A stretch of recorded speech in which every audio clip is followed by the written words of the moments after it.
Indeks kualitas lingkungan hidup atau yang disingkat dengan IKLH adalah nilai yang menggambarkan kualitas lingkungan hidup pada suatu wilayah dan pada waktu tertentu, yang merupakan nilai komposit dari indeks kualitas air, indeks kualitas udara, indeks kualitas lahan, dan indeks kualitas air laut.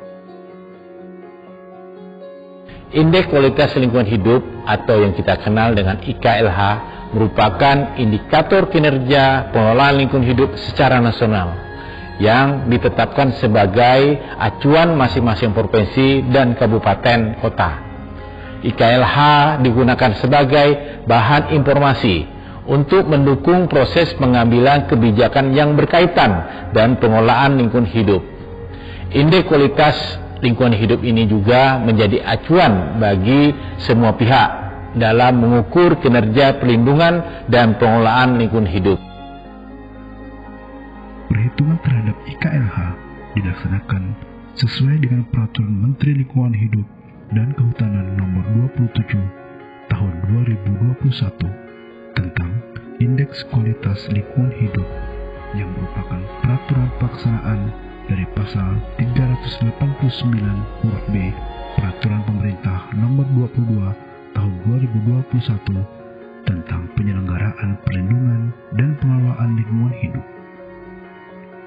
Perhitungan Indeks Kualitas Lingkungan Hidup IKLH diselenggarakan melalui koordinasi dengan pemerintah daerah provinsi dan pemerintah daerah kabupaten atau kota. Indikator kualitas lingkungan yang digunakan untuk menghitung IKLH tahun 2022 terdiri dari 4 indikator, yaitu indeks kualitas air, indeks kualitas udara, indeks kualitas lahan, dan indeks kualitas air laut.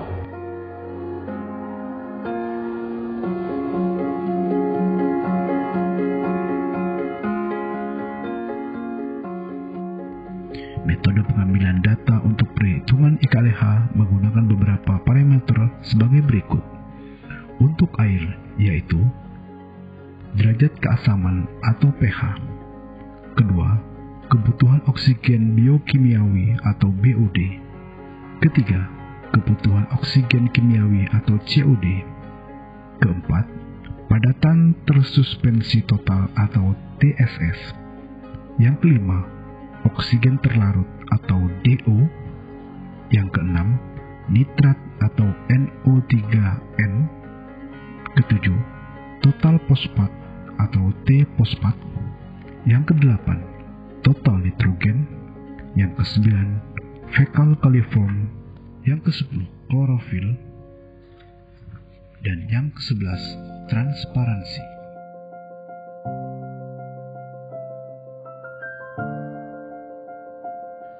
Untuk udara ambien, 1.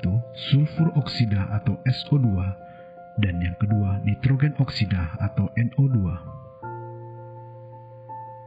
Untuk air laut, 1. Padatan tersuspensi total atau TSS. Kedua, minyak dan lemak. Ketiga, amoniak total atau NH3N. Keempat, ortofosfat atau PO4P.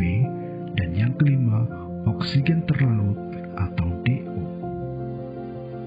Sementara untuk tutupan lahan, 1. Luasan tertutup hutan, dan yang kedua, luasan tutupan vegetasi non-hutan.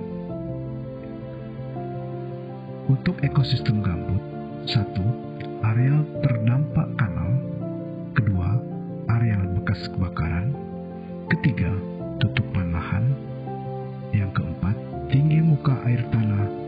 Dan yang kelima, areal yang terekspos sedimen berpirit dan atau kuarsa di bawah lapisan gambut. Hasil perhitungan akhir IKLH yang telah dilaksanakan selanjutnya dilakukan agregasi dan disusun dalam bentuk 1.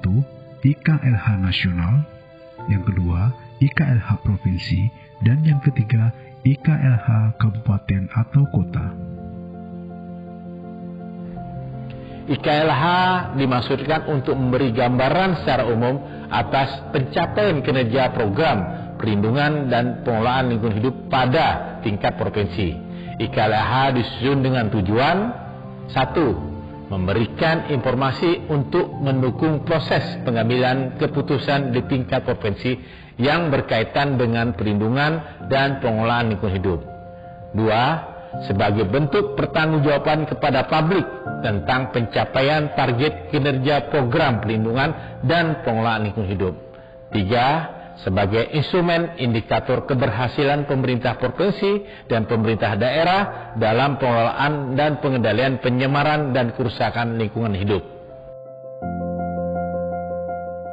Hasil akhir dari perhitungan IKLH kemudian dipublikasikan oleh Menteri, Gubernur, atau Bupati dan Wali Kota melalui media cetak dan atau media elektronik.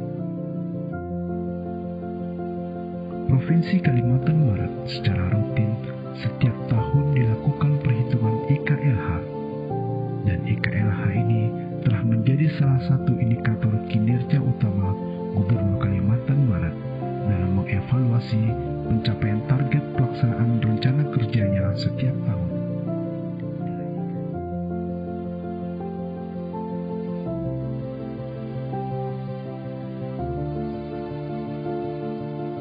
Nilai IKLH diharapkan dapat memberikan informasi kepada para pengambil keputusan di tingkat pusat maupun daerah tentang kondisi lingkungan sebagai bahan evaluasi kebijakan pembangunan yang berkelanjutan dan berwawasan lingkungan.